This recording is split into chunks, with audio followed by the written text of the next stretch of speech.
들 보시면서 한번 같이 인사하시겠습니다. 반갑습니다. 잘 오셨습니다. 한번 같이 인사하시겠습니다. 네.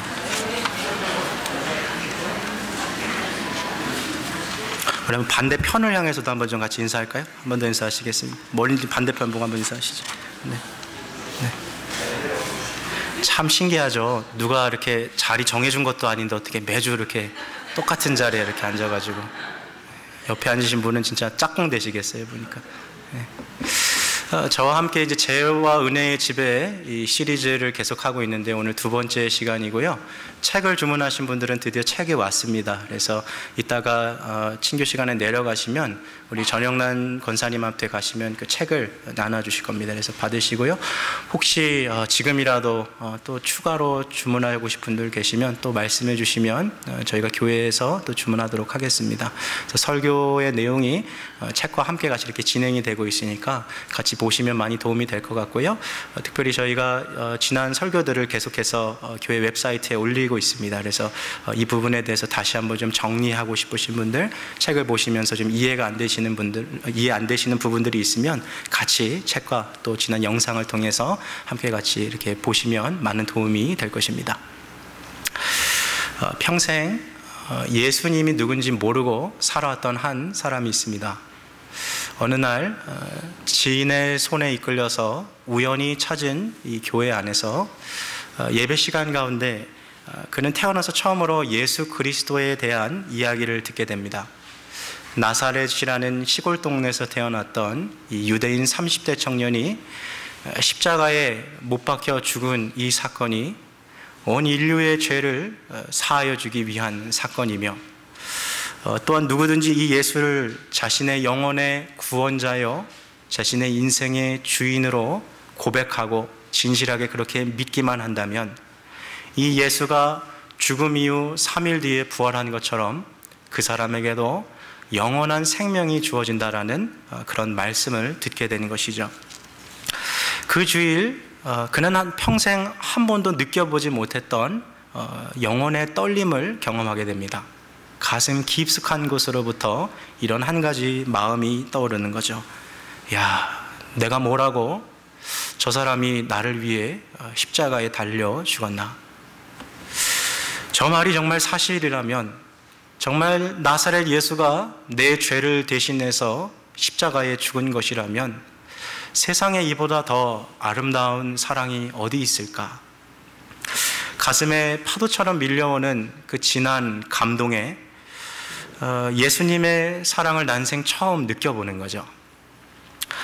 그래서 그는 여태까지 한 번도 시도해보지 못했던 발걸음을 한 발짝 내딛기로 결단합니다. 그것은 예수님을 한번 믿어보기로 결심한 거죠. 그날 아무도 듣지 못했고 아무도 보지 못했습니다만 그는 자신의 내면 안에 이러한 대화를 하나님과 나누고 있었습니다. 예수님, 저는 아직 당신이 누구인지 잘 모릅니다. 이 많은 믿는 사람들이 있지만 이들이 믿고 있는 성경의 내용이 뭔지도 저는 아직 잘 모릅니다. 그러나 분명한 것은 내가 나를 봐도 내 안에 온갖 추악함과 또 더러운 죄악이 가득한 그런 인생을 살아왔다는 것입니다. 예수님, 나도 예수님을 믿어봄으로써 내 안에 있는 이 죄가 씻김을 받고 또 새로워지기를 원합니다. 지금 이 시간에 예수님을 나의 인생의 주인이요 내 영혼의 구원자로 내가 모셔드립니다. 내 안에 들어오셔서 지금부터 영원토록 나와 함께 하시고 예수님께서 약속하신 죄사함과 영원한 생명을 나에게 주시옵소서.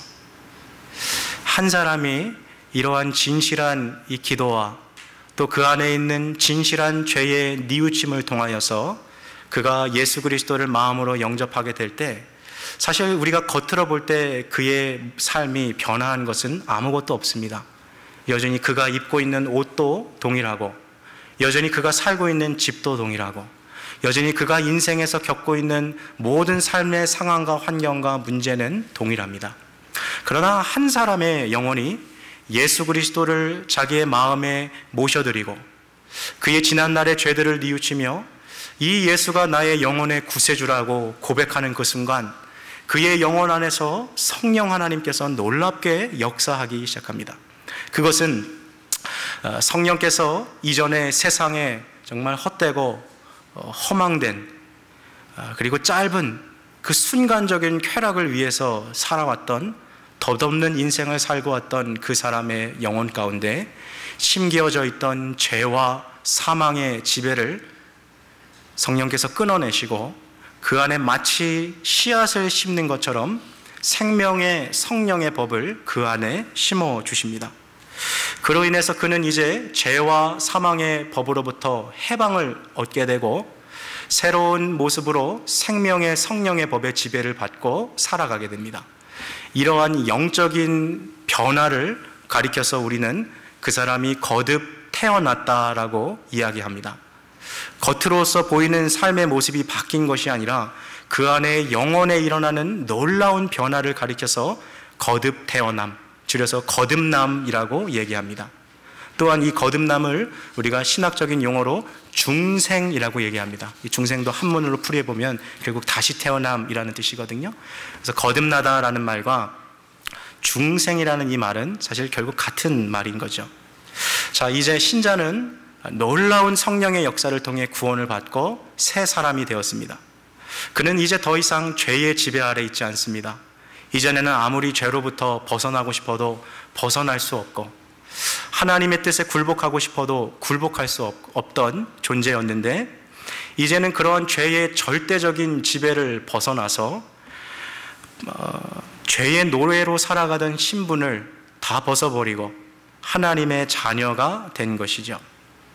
그러나 이것이 이 모든 이야기의 끝은 아닙니다. 구원을 받고 거듭난 참된 이 신자 안에도 여전히 죄의 영향력은 잔존하고 있는 것이죠. 그 이유는 예수 그리스도를 믿게 될 때 우리가 지었던 모든 죄의 책임, 죄책은 우리가 사함받는 것은 분명하지만 그 죄로 인해서 부패되고 오염된 그 영혼의 상태는 여전히 우리 안에 남아있기 때문입니다. 신자가 죄의 지배를 받지 아니하고 은혜의 지배를 받고 살아간다는 이 말이 신자가 이 세상에 살아가는 동안 전혀 죄가 없는 상태에서 산다는 의미는 아닙니다. 거듭난 신자 안에도 죄는 잔존합니다. 그러나 여전히 하나님의 은혜가 그의 마음과 영혼을 실제적으로 지배하고 있는 상태가 되었다는 것을 우리가 보게 되는 거죠. 신자는 하나님의 은혜에 붙들려서 살아가고 있습니다. 이 모습을 우리가 좀 이렇게 좀 쉽게 이해해 봤으면 좋겠습니다. 병원에 가면 많은 암 환자들이 있습니다. 우리가 그 사람들을 생각할 때 암세포가 이 암 환자들 몸에서 이렇게 움직이고 있다고 생각합니다만 실제로는 건강한 사람들의 몸에도 웬만한 사람들 몸 안에도 이 암세포가 다 있는 거죠. 근데 그 개수가 10만 개가 넘지 않으면 그렇게 큰 문제가 되지 않는다 그래요. 그러니까 겉으로 볼 땐 건강하게 직장 생활하고 가정에서 애들 밥 준비하고 빨래하고 다 살아가는 건강한 사람인데도 그 안에 여전히 암세포가 있는 거죠.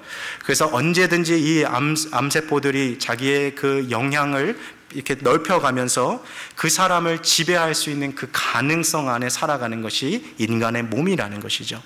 우리의 영혼도 그와 같다는 거예요. 비록 우리가 하나님의 은혜의 지배 아래 신자로서 살아가게 되지만 여전히 우리 안에 잔존하는 죄의 영향력이 지금이라도 우리의 영혼을 지배하기 위해서 꿈틀꿈틀대고 있는 거죠.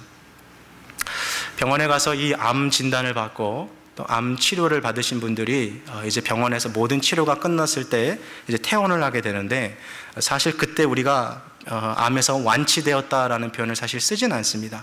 그 이유는 주변에 이렇게 암에 걸려보신 분들이 계신 분들은 다 아시겠지만 암을 다 치료받아도요 깨끗하다고 병원에서 이제 뭐 다 사진 찍고 다 나와도요 그 나중에 1년, 2년 안에 이 암이라는 것이 다른 몸의 기관으로 전이될 수 있는 가능성이 얼마든지 있기 때문에 늘 병원에 가서 정기적으로 체크업을 받잖아요.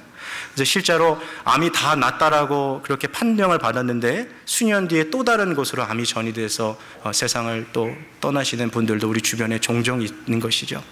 우리의 영혼의 상태가 지금 그러하다는 거예요.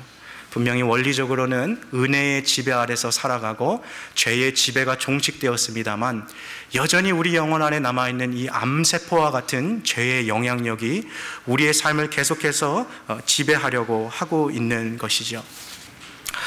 그러나 참된 신자의 경우, 참으로 거듭난 신자의 경우 사단도 그가 하나님으로부터 받은 구원을 빼앗아 가지는 못합니다. 로마서 8장 39절의 말씀을 빌려보면 높은 것이나 낮은 곳이나 이 세상의 그 어떤 피조물이라 할지라도 심지어 천사들도 하나님의 사랑에서 우리를 끊을 수 없다라고 이야기하고 있는 것이죠. 그 누구도 그 무엇도 신자를 하나님에게서 끊어내길 수 없는 거죠. 그 말인즉슨 신자와 불신자는 전혀 다른 영적 상태에 있다는 것입니다. 불신자의 경우 그가 아무리 죄의 지배에서 벗어나려고 해도 벗어날 수 없지만 신자의 경우 그가 오랜 세월 동안 죄에 눌려서 죄에 지고 죄의 노예가 돼서 살아가는 것처럼 보인다 할지라도 한순간 그가 진실하게 성령의 역사를 통하여 자기의 죄를 뉘우치고 회개할 때에 하나님의 폭포수와 같은 그 은혜를 통하여 그가 은혜의 지배 아래 다시 돌아올 수 있다는 것이죠. 이것 또한 한 가지 그림을 통해서 우리가 좀 예시를 들어보고 싶습니다.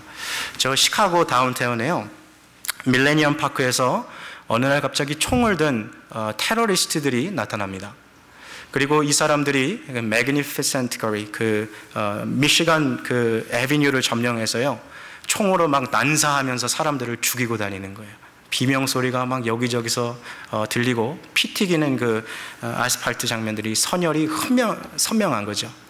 그때 이 시카고 경찰들이 출동해서요, 이 테러리스트를 제압하는 거예요. 총을 쏴서 그 사람들을 죽이고. 그렇게 제압하게 되면요, 조금 전까지만 해도 그런 이 테러리스트들의 이 반군의 이 지배를 당했던 이 도시가요, 다시 합법적으로 평안한 통치를 받게 됩니다.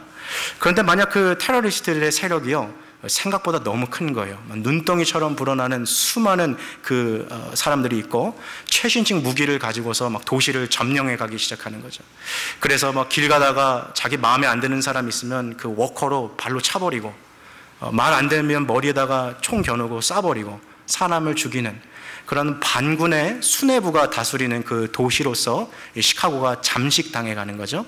자, 바로 이때 미국에서요, 미국 정부가 최신식 전투기를 이 시카고에 보내는 거죠. 그래서 이 도저히 잡을 수 없을 것 같은 이 반군의 세력이 있는 곳에다가 미사일을 하나 팍 떨어뜨려 가지고 이 반군 세력을 완전히 다 전멸시켜 버리는 거예요. 여러분, 이 그림을 가지고 우리의 영혼의 상태를 좀 다시 보는 거죠. 아무리 신자의 경우요, 자기의 죄에 오랜 세월 동안 지배를 받고 살아왔던 것 같고 이 죄를 전복시킬 수 없는, 이 죄에서 벗어날 수 없을 것 같고 평생 이렇게 죄의 노예가 되어 살아갈 수밖에 없을 것 같은 그러한 죄가 있다 할지라도 미사일과 같은 그 강력한 하나님의 은혜가 그의 삶 가운데 떨어지는 그 순간 그는 언제라도 죄의 지배에서 해방될 수 있다는 거죠. 그래서 앞서 불신자의 경우 죄에서 벗어나고 싶어도 벗어날 수 없는 죄의 절대적인 지배 아래 놓여 있었다면 신자의 경우는 언제라도 이 죄의 지배에서 다시 은혜의 지배로 돌아올 수 있는 죄의 상대적인 지배 아래 있다는 것을 우리가 보게 됩니다. 자, 여태까지 이야기한 내용들을 조금 정리해 보면 우리는 한 가지 결론에 도출할 수 있는데요, 그것은 아무리 참 거듭난 신자라 할지라도 여전히 그의 영혼 안에 죄가 잔존하고 있다는 것입니다. 그렇다면 이 영혼 안에, 신자의 영혼 안에 잔존하고 있는 죄란 어떤 것인지 같이 볼 텐데요, 오늘 설교를 들으실 때요, 주보를 펼치셔서 그 안에 있는 노트를 보시면서 따라오시면 좀 더 수월하실 것입니다. 신자 안에 잔존하고 있는 여지껏 영향력을 발휘하고 있는 두 가지 죄가 있는데요, 첫 번째 죄는 어떠한 죄냐면 결코 사라지지 않는 죄입니다. 이 죄의 특징은 우리의 영혼 안에 깊숙한 곳에 아주 은밀하게 뿌리내리고 있는 죄예요.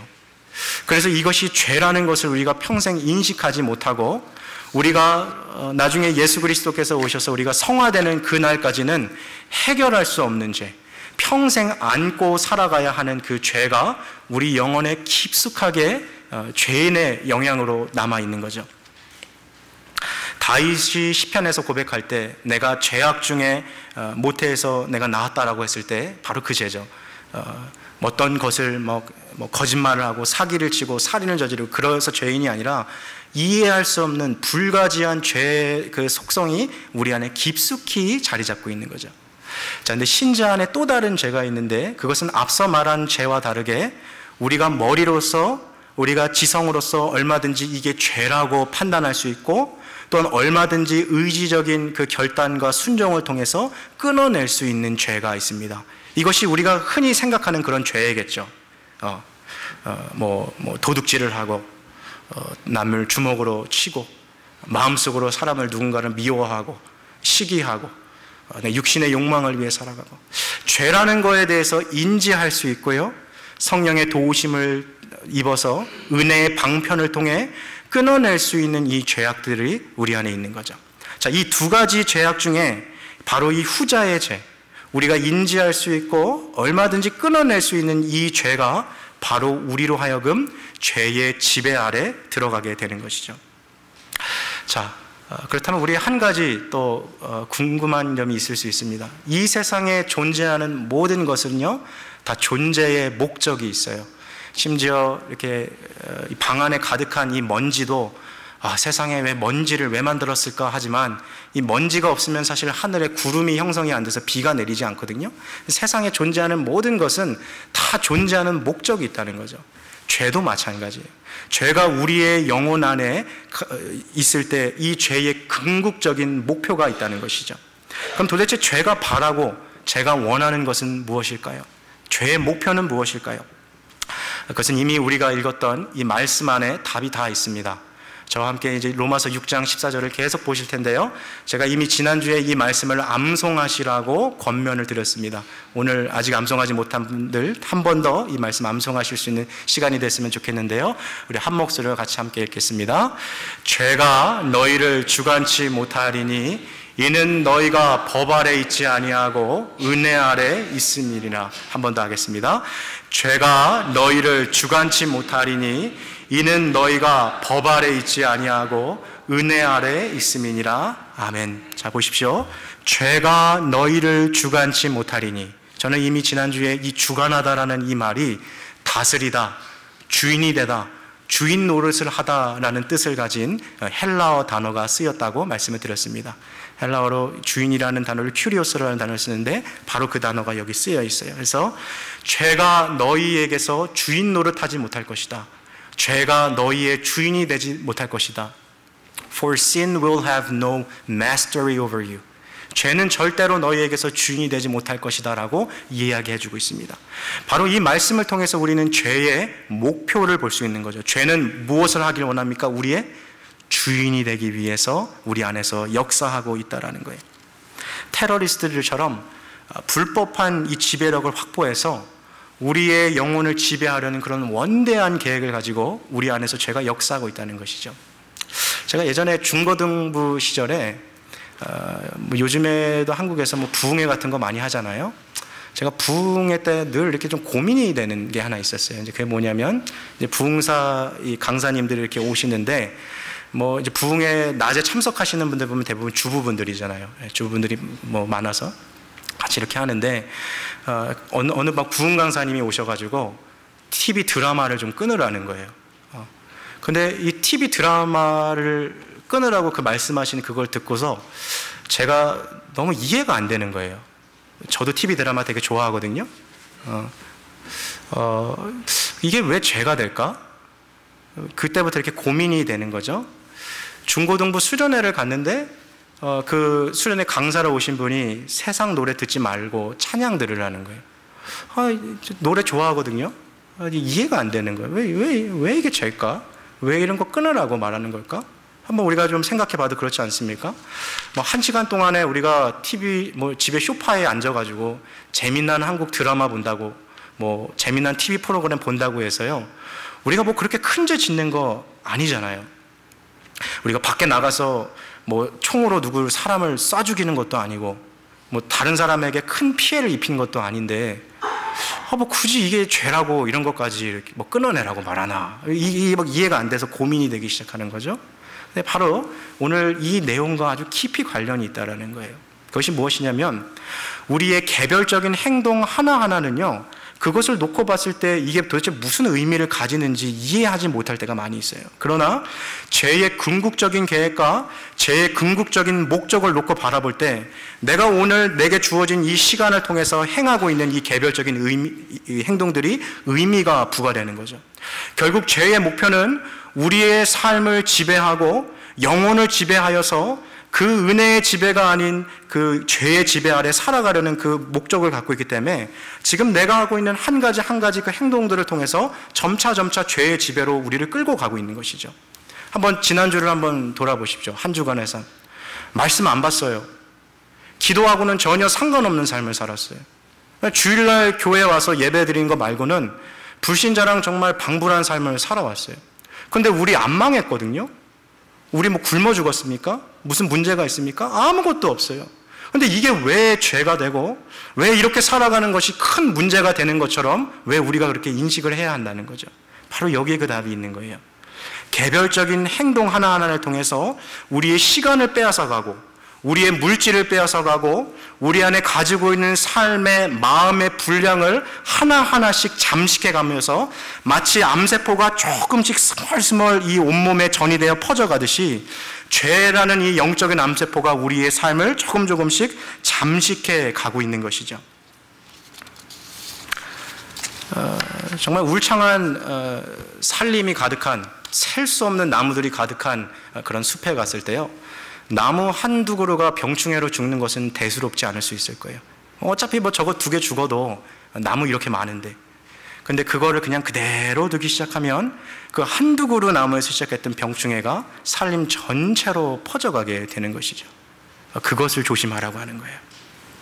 자, 그렇다면 조금 더 오늘 구체적으로 볼 텐데요, 죄의 목표가 뭐예요? 죄의 계획이 우리의 영혼을 지배하는 거였어요. 그렇다면 죄는 도대체 어떠한 방법으로 우리의 영혼을 지배하려 할까요? 죄가 사용하는 2가지 전략, 2가지 무기를 좀 살펴볼 텐데요. 첫 번째 무기는 속임, deceit가 있고요. 2번째 무기는 강압, force가 있습니다. 이걸 좀 이해하기 쉽게 말씀드리면, 죄가 사용하는 첫 번째 무기인 이 속임이라는 것은요, 신자의 무지를 죄가 노림으로써 우리의 마음을 현혹하는 꾀라고 이해하시면 되고요. 강압이라는 것은 신자의 마음 가운데서 역사하고 있는 강제력이라고 이해하시면 됩니다. 아직까지 잘 이해가 안 되셔도 괜찮아요. 조금 더 제가 풀어서 좀 설명을 해드릴게요. 첫 번째로 이 죄가 가지고 있는 이 무기라는 것은요, 지배력을 행사하기 위해서 갖고 있는 이 무기인 이 속임이라는 것은요, 죄가 죄라는 것을 깨닫지 못하게 우리의 영혼에서 작용한다라는 거예요. 우리가 기도의 자리에서 은혜가 충만하게 살아가고요, 내 영혼 가운데 은혜가 충만하면요, 죄가 이렇게 딱 들어오려고 할 때 우리가 죄를 딱 인지해요. 너 여기가 어디라고 들어왔어? 당장 나가. 나는 너와 함께 살아갈 수 없는 존재야. 당장 나가지 못할까? 죄에 대해서 이렇게 배척하는 그게 확 살아있는 거죠. 근데 기도도 안 하고 말씀이랑 전혀 상관없이 그냥 이렇게 살아가다 보니까 자꾸 은혜에서 쭉 멀어지는 거예요. 그러다 보니까 예전에는 분명히 죄라고 인식했던 왔던 것들인데 그 선명한 선들이 갑자기 희미해지기 시작하는 거죠. 저게 죄인가? 저게 진짜 죄인가? 자꾸 이렇게 무너져가는 거예요. 저거 죄 아닌 것 같은데. 저거 괜찮은 것 같은데. 괜찮겠지. 어차피 믿는 사람들도 다 똑같은데, 다 이렇게 살아가는데, 나 하나쯤 한다고 이게 큰 죄가 되겠어? 내가 이렇게 한다고 하나님 날 버리시겠어? 뭐 죄 짓고 회개하면 주님 용서해 주실 텐데. 자꾸만 미끄러지는 거예요. 자꾸만 미끄러지는 거예요. 죄가 우리로 하여금 죄가 죄되는 것을 깨닫지 못하게 하는 거죠. 우리 그 어린아이들이요, 잠자기 전에 이렇게 사탕을 먹고 나서 초콜릿 같은 걸 이렇게 먹고 나면 부모님들이 꼭 아이들 양치시키잖아요. 근데 애들 입장에서는요, 달콤한 사탕 먹는 건 너무 좋은데 그 뒤에 이 쓴맛 나는 치약으로 양치하는 게 너무 싫은 거예요. 그래서 어떤 애들은 막 진짜 양치 안 하고 자려고 뜻을 세운 애들 있잖아요. 입장에서 보면 왜 양치를 해야 돼요? 지금 이 아이의 입에 들어간 그 슈거가 그것이 충치를 일으키는 그 역할을 하기 때문에 이것을 그대로 방치해두고 얘가 이대로 잠을 자면 나중에 이가 썩어진다라는 그 결과까지 부모는 보고 있는 거죠. 근데 아이는 뭐밖에 못 봐요? 그냥 지금 이걸 먹으면 나한테 오는 달콤함만 보고 있는 거예요. 이게 바로 죄의 속임이라는 거예요. 죄를 지었을 때 우리에게 겪게 될 그 마지막 결과의 고통과 아픔과 하나님과의 단절은 보지 못하고 뭐만 보는 거예요? 야, 이거 하면 너무 재밌겠다. 야, 이거 하면 너무 좋겠는데? 야, 이거 좀 해볼까? 이러한 마음을 부풀리는 것이 이 죄의 속임이라는 방법인 거죠. 그래서 처음에는 선명하게 죄라고 인식했던 것들이 자꾸 흐트려지는 거예요. 예전에 막 은혜 충만했을 때는 정말 상상도 못했던 그런 삶들을 죄의 지배 아래 조금씩 들어가면서 그런 것들을 해나가기 시작하는 거죠. 그래서 우리 안에요, 이 죄와 은혜의 갈등이 있는 거예요. 좀 예를 좀 들어보면 어느 날 어떤 좀 일 사안에 대해서 이걸 탁 하려고 하는데 이게 좀 죄 같거든요. 이렇게 치면은 은혜가 우리 안에서 이렇게 속삭이는 거죠. 너 안 돼. 걔는 우리 집 애가 아니야. 빨리 내보내. 어떻게 신자가 그걸 살 수 있어? 안 돼. 하고 탁 내밀어주니까 우리 안에 있는 죄의 속성이 이렇게 얘기하는 거죠. 너 좀 가만히 있어봐. 은혜한테 말하는 거예요. 너 좀 가만히 있어봐. 얘도 얼마나 갈 데가 없으면 나한테까지 왔겠니? 내가 좀 같이 품어줘야지 않겠어? 하고서 이렇게 죄와 같이 살아가기 시작하는 것이죠. 자, 죄와 은혜의 갈등이 시작되어지기 시작할 때요, 이걸 꼭 기억하십시오. 죄와 은혜의 갈등이 길어지면 길어질수록 누가 더 유리할까요? 죄가 유리할까요? 은혜가 유리할까요? 죄가 유리해요. 처음에는 이게 죄라는 사실을 분명히 알고 있었어요. 인식하고 있었어요. 근데 이것을 가지고서 깊숙한 곳에서는 내가 죄라는 걸 인식하고 있었는데 그것에 대해서 고민하기 시작하는 거죠. 근데 이거 해도 괜찮을 것 같은데? 이거 해도 되는 거 아니야? 한국말에 우리 옛말에 장고 끝에 악수 둔다는 말 있죠. 바둑 둘 때 막 고민하고 여기 둘까 하다가 이렇게 하면 대마를 끊어 먹을까 아다리 할까 고민하고 탁 뒀는데 최악의 수를 두는 경우가 있죠. 영적인 경우도 똑같다는 거예요. 이게 죄일까? 이거 해도 될까? 고민하고 갈등이 길어질수록 뭐가 유리해져요? 죄가 더 유리해져요. 그래서 하나님께서 우리에게 진리의 말씀으로 이렇게 죄라는 걸 비춰주셨을 때 빨리 끊어내는 사람이 영적으로 성숙한 사람이라는 거죠. 자, 이것이 바로 죄의 속임입니다. 죄가 어떠한 결과를 미치는지 알지 못하고 죄가 주는 그 비참한 결과를 보지 못하고 달콤함만 부각시켜서 보여주는 게 죄의 속임이라는 거예요. 자, 그렇다면 죄의 강압은 무엇입니까? 죄의 강압은 신자 안에서 역사하는 강제력이에요. 앞서 이야기했던 죄의 속임이 죄의 즐거운 면을 부각시켰다면 죄의 강압이라는 것은 죄가 주고 있는 두려움을 부각시키는데요. 이것은 항상 같아요. 죄는요, 우리에게 당근만 주는 게 아니라 채찍도 같이 주거든요. 이걸 아주 잘 설명할 수 있는 그림이 하나 있을 것 같아요. 여러분, 이 세상에 존재하는 모든 인신매매 조직이요, 거기에서 이제 이 사람들이 이제 막 여자들을 막 데려와 가지고 뭐 그런 불법적인 일들을 저지르는데 거기에 이제 들어갔던 그 여자분들의 이야기를 들어보면 전 세계에 있는 인신매매 조직이 거의 다 비슷해요. 뭐 이건 거의 예외가 없는 것 같아요. 처음에 어떻게 하냐면 그 여자들을 데려오잖아요. 그러면 개 패듯이 패는 거예요. 그 여자를 정말 인간 이하의 짐승처럼 그냥 사람을 패는 거예요. 온몸이 정말 성할 데가 없이 그냥 멍들고 정말 두 눈이 밤탱이가 되고 코에서 막 피 나오고 입이 다 부르쳐져서 막 정말 막 죽도록 패는 거죠. 다 끝난다고 생각했는데 다음날 와서 이제 몽둥이 들고 완전 더 때려버리는 거예요. 성적으로 또 유린시켜버리고. 그래서 그 사람들 마음 가운데요, 삶의 이런 소망들이 다 끊어져 버리고 막 너무 두려운 거예요. 막 두려운 거예요. 그래서 시간이 조금 지나가도요, 그 두려움이 있어서 벗어나질 못하는 거예요. 야, 내가 여기 떠났다가 내가 죽으면 어떡하지? 막 이런 마음이 있네요. 붙잡혀서 죽으면 어떡하지? 제가 예전에 지금은 모르겠습니다. 제가 한국에 있을 때 그 용산역 앞에 가면 홍등가가 이렇게 쫙 있었어요. 우리 사창가라 말하는. 근데 누가 그렇게 감독도 안 하는 것 같고 얼마든지 벗어날 수 있을 것 같은데 그냥 그렇게 살아가는 그 사람들을 보면서 제 안에 그런 의문이 들었어요. 거죠. 저 사람들 왜 저렇게 살아가고 있을까? 왜 안 도망갈까?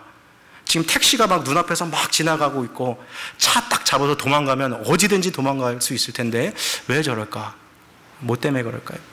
두 가지가 있는데요. 첫 번째는 방금 얘기 드렸던 두려움이 있는 거죠. 도망갔다가 잘못해서 잡히면 또 개처럼 또 패고 죽을 텐데 이게 두려운 거죠. 근데 두 번째 이유가 또 있는데 뭐냐면요, 결국에는 이 인신매매 조직하는 사람들이 결국엔 뭐 합니까? 성매매하는 거잖아요. 근데 이 성매매를 통해서 벌어들인 이 돈의 많은 양을 사실 이 여자들에게도 줘요. 그러니까 죄라는 것이 역사할 때는요, 두 가지 면으로 항상 역사하게 되어 있습니다. 두려움만 주는 것이 아니라 뭘 줘요? 죄가 또 즐거움도 주는 거예요. 그래서 보면 인신매매 조직에서 뭐 줍니까? 그 성매매 일하는 그 여성분들한테 마약 주잖아요. 마약. 이게 죄랑 똑같은 거예요. 똑같은 거예요. 한쪽으로서는 정말 죽을 때까지 패서 두려워서 못 도망가게 만들고, 또 한편으로는 마약 주고 돈을 줘가지고 이 사람들이 거기서 나오지를 못하게, 평생 그 안에서 그렇게 살아가고 있는 그런 사람들을 보는 거죠. 근데 이 모습이 죄가 우리를 지배하는 그 모습이랑 똑같다라는 거예요.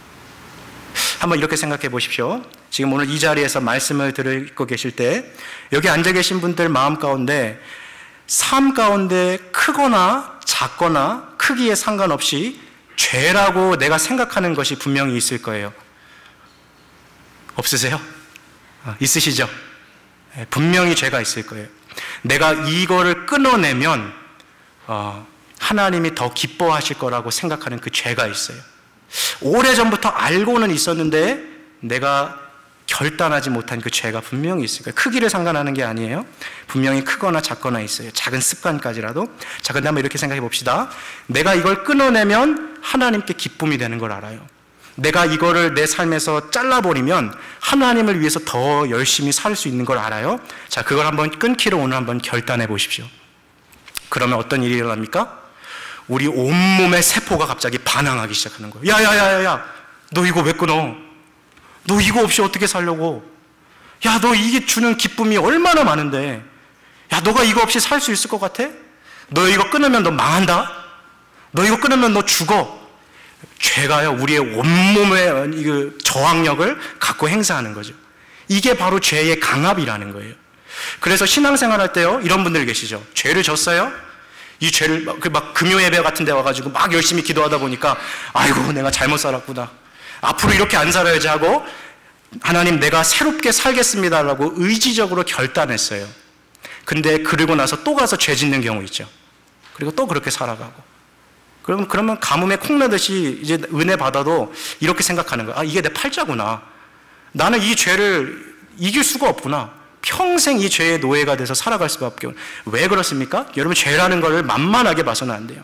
죄라는 것이 인간의 의지와 결단으로서 끊어지는 것이 아니라 진정한 죄의 회개는 기도의 자리 가서 무릎을 꿇고 성령의 도우심을 통해서 성령의 역사 앞에서 눈물로 참여하는 바로 그때의 죄가 깨어지고 죄의 사슬이 끊어지는 것이지, 인간의 어떤 의지의 결단을 통해서 죄가 절대적으로 끊어지지 않는다는 것을 우리는 다시 한번 기억해야 하는 것이죠.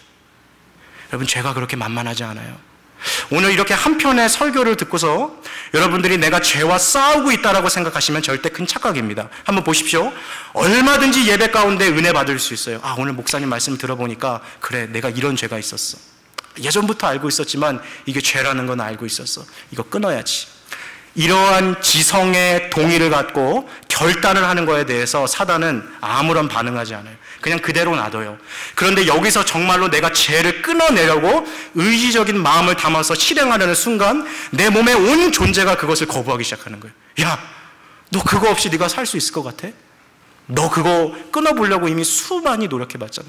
너 그렇게 가면 너 망한다? 너 죽는다? 너 그 외로움 어떻게 견디려고? 너의 인생의 그 큰 즐거움인데 네가 그것 없이 행복하게 살 수 있을 것 같아? 너 그거 끊으면 불행해. 죄가 이러한 속임과 강압을 가지고 지금도 신자의 영혼 안에서 그의 영혼을 지배해 가고 있는 것이죠. 여러분, 많은 분들이 이렇게 생각을 해요. 교회 밖에 있는 사람들은 하나님을 대적하고 살아간다고 생각하고, 교회 안에 있는 사람들은 하나님을 잘 섬긴다고 생각하는데 실상은 그렇지 않아요. 이 죄의 지배의 목적 중에 하나가 하나님을 대적하는 것이거든요. 근데 이러한 경우를 좀 그려봤으면 좋겠어요. 정말 예수 안 믿는 사람들은요, 공공연하게 교회 밖에서 하나님 대적하고 살아가는 거예요. 야, 예수가 그 말이나 되냐? 처녀가 애를 낳는다는 게 그게 뭐 21세기 그런 거 믿고 하나님 대적하고 하나님이랑 전혀 상관없이 그렇게 살아가고 있어요. 그런데 교회 안에서 또 어떠한 일이 벌어지고 있냐면, 이 안에서 자기 스스로를 신자라고 생각하고 거듭난 하나님의 백성이라고 살고 있는데 여전히 그 내면 가운데 하나님을 은밀하게 대적하고 살아가는 사람들이 너무 많다는 거예요. 신자라고 스스로를 생각하고 있지만 여전히 인생의 목표와 내 삶의 많은 시간을 놓고 살아가는 걸 돌아보니까 내 꿈과 내 인생의 계획을, 내 소원을 이루기 위해, 인생의 목표가 성공이고 자아를 실현하고 내 꿈을 이루고, 그냥 큰 꿈이라고 해봤자 내 가족의 행복, 그냥 그거 하나만을 위해서 살아가서 하나님을 마치 내 행복을 이루기 위한 도구처럼 그렇게 신앙생활하고 있는 그 모든 사람들이 교회 안에서 잃어버린 탕자라는 거예요. 우리 시대에 이러한 사람들이 너무나도 많다는 거예요, 교회 안에서. 그런데 더 심각한 문제는 죄의 속임과 강압 아래 살아가고 있으면서도 여전히 자기는 기도 시간에 때로 눈물을 흘리고 찬양할 때 마음에 벅찬 감동이 있기 때문에 나는 은혜의 지배 아래 살아가고 있다고 스스로 착각하고 살아가는 경우가 너무나도 많다는 거예요. 실제로 그렇지만 하나님을 사랑한다고 주님뿐이라고 찬양하고 고백하지만 그의 삶의 깊숙한 곳에 내면에 들어가 보면 여전히 죄의 지배를 받고 살아가는 사람들이 얼마나 많습니까? 우리 스스로를 좀 돌아봐야 할 필요들이 있는 것 같아요.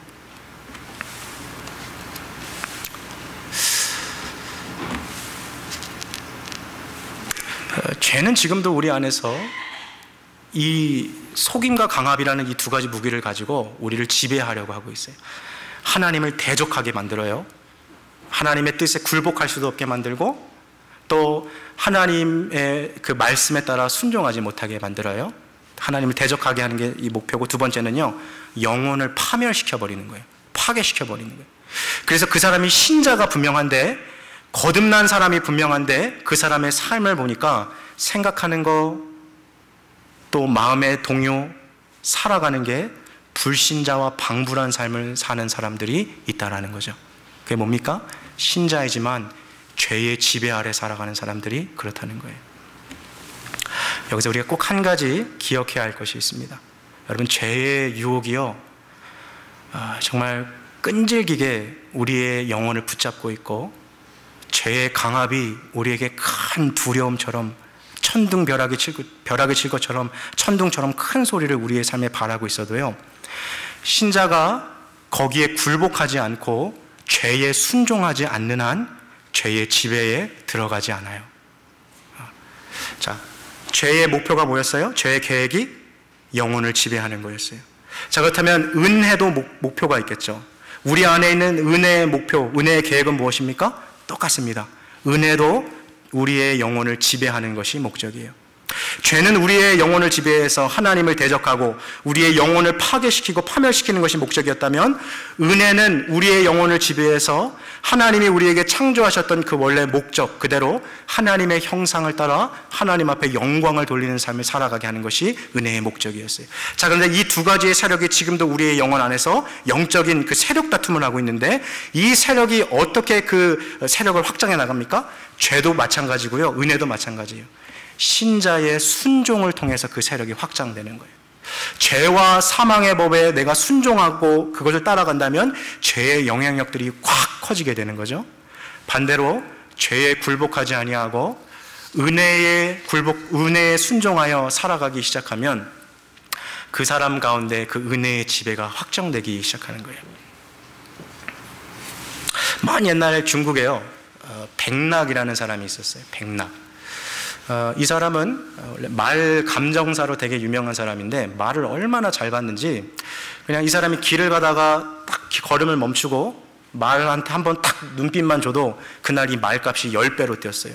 왜냐면 백낙이 유심히 봤다는 거예요. 그만큼 유명하고 말을 잘 봤던 감정사가 백낙이라는 사람이에요. 근데 이 백낙이 어느 날 중국의 태행산의 언덕을 이렇게 쭉 넘어가고 있는데요. 태행산이 되게 험한 산으로 유명한 산이거든요.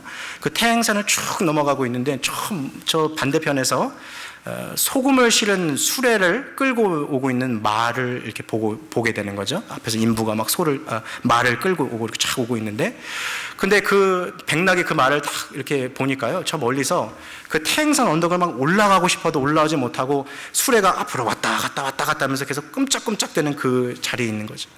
그래서 백낙이 타고 있는 마차가 한참 쫙 가까이 가서 이 말을 백낙이 가까이서 보니까요, 백낙이 단숨에 마차에서 뛰어내려가지고 자기가 입고 있는 옷을 벗어서 이 말에게 싹 덮어주고서 그 말을 부둥켜 안고 백낙이 통곡하면서 울었어요.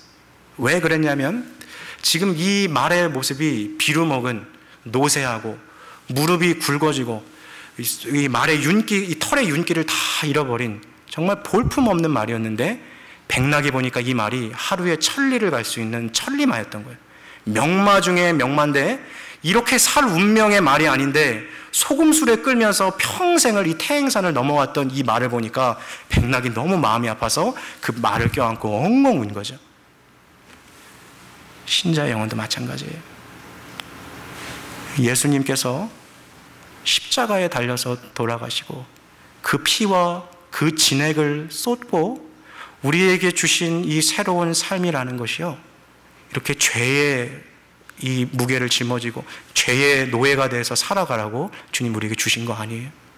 백낙이 말을 안고 그날 엉엉 울었던 것처럼 여러분, 보이지 않아도 예수님이 우리의 영혼을 붙잡고 얼마나 울고 계시겠습니까? 내가 너 이렇게 살아가라고 내가 십자가에서 죽은 것이 아닌데, 이렇게 죄의 노예가 돼서 살아가라고 내가 십자가에 달려 죽은 것이 아닌데, 그러한 하나님의 그 마음들이 우리 안에 느껴져야 하는 것이죠. 자, 그렇다면 도대체 이 죄의 강압과 죄의 속임을 어떻게 이겨내시겠어요? 아까도 얘기했습니다만, 기도 시간에 와서, 예배 시간에 와서요, 나 절대 이 죄 안 질 거야, 나 이거 끊어낼 거야, 수백 번 수천 번 결단해도 끊어지지 않아요. 죄는 절대로 의지적인 결단으로 끊어지는 거 아니에요. 자, 그렇다면 이 죄의 강압, 이거 끊으면 죽는다, 너 이거 끊으면 넌 망한다 라고 우리에게 오고 있는 그 죄의 강압을 뭘로 끊어내겠습니까? 이것은 성령의 은혜 아니면 끊어낼 수가 없어요. 성령의 은혜 아니면.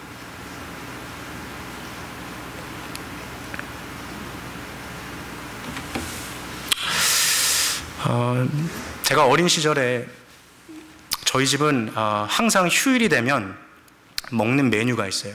이렇게 빨간 날, 달력에 빨간 날이면 오늘 이거 먹겠구나 했는데, 그 메뉴가 뭐냐면 수제비 먹는 날이에요. 수제비 먹는 날. 근데 왜 그러냐면, 성도님도 어떻게 모르겠습니다. 저희 집은 메뉴를 아버지가 결정하셨어요. 근데 아버지가 제일 좋아하는 음식이 수제비였거든요. 그래서 맨날 쉬는 날만 되면은 그냥 아버지 수제비 드시죠. 이 식사하러 오세요. 그게 이제 제 단골 멘트인데, 아버지 이제 오시라고. 그래서 제가 그 어린 나이에 왜 우리 아버지는 이렇게 수제비를 좋아하실까? 이 세상에 맛있는 고기도 이렇게 많고 먹을 게 이렇게 많은 이 시대인데 왜 이렇게 수제비를 드시나 했더니, 우리 아버지가 가난하던 그 어린 시절에 먹던 그 수제비가 자기 입맛에 남은 거죠. 사람은요, 어린 시절 맛있게 먹던 그것을 나이 먹어도 먹게 되어 있어요. 그러니까 아버지가 그 가난하던 시절 먹던 그 수제비가 자기의 입맛에 계속 남아서 그걸 계속 드시고 좋아하는 음식으로 자리 잡은 거죠. 근데요, 우리 한국이 정말 가난하던 시절에요, 이 어머니들이 반찬거리가 없고, 정말 쌀이 지금이야 막 흔해서 막 넘쳐나지 않습니까? 그러나 예전에는 그러지 않았어요. 여기 이미 그 시대를 살아오신 우리 분들도 이 자리에 앉아 계십니다만, 쌀이 어디 있어요, 쌀이. 그래서 어머니들이 찬거리도 없고 쌀도 없으니까 어떻게 합니까?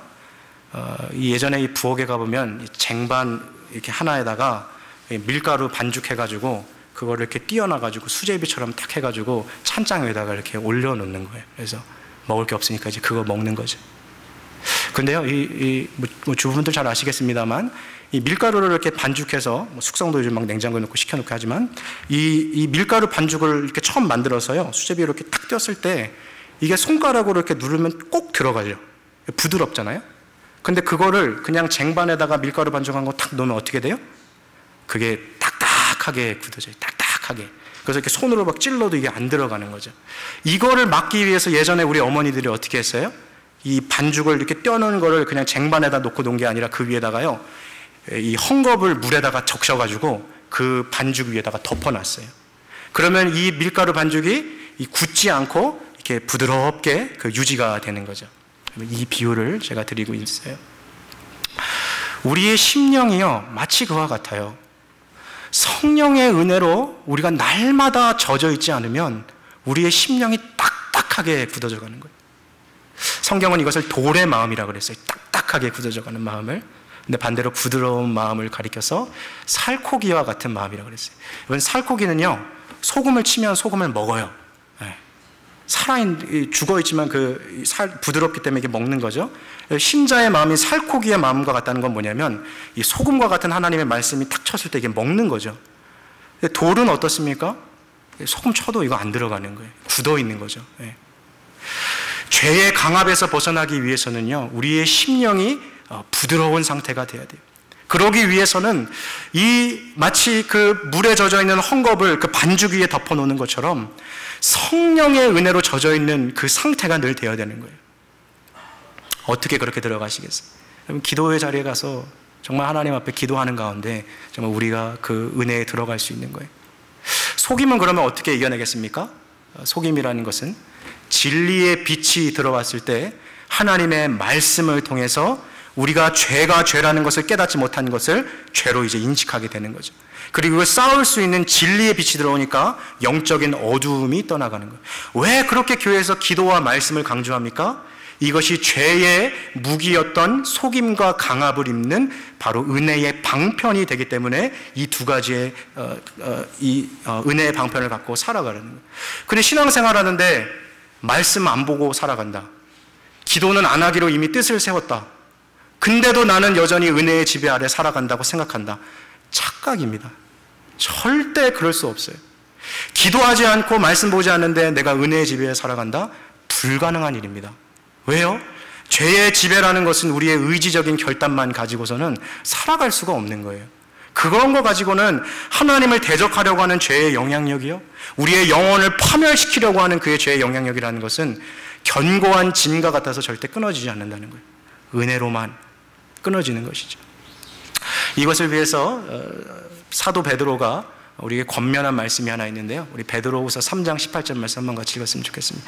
이 말씀은요, 예수님의 수제자였던 베드로가 남겼던 가장 마지막 편지 중에 가장 마지막 장이고 가장 마지막 절이에요. 그러니까 베드로의 유언과도 같은 말씀이죠. 한번 같이 읽겠습니다. 시작. 오직 우리 주 곧 구주 예수 그리스도의 은혜와 저를 아는 지식에서 자라가라. 자, 여기 보니까 두 가지를 강조하죠. 구주 예수 그리스도의 뭐요? 은혜와 또 저를 아는 뭡니까? 지식이에요. 두 가지에서 왜 자라가야 해요? 은혜야말로 죄의 강압을 이길 수 있는 유일한 무기가 되고, 말씀의 빛, 진리의 빛인 이 지식이 쌓여지는 것만이 죄가 죄라는 것을 깨닫게 하는, 죄의 속임으로부터 우리를 해방시키는 유일한 방편이 되기 때문인 것이죠. 자, 이거를 좀 쉬운 성경으로 한번 좀 여기 넣어봤는데요, 우리 17절, 18절 두 구절 한번 같이 읽겠습니다. 시작.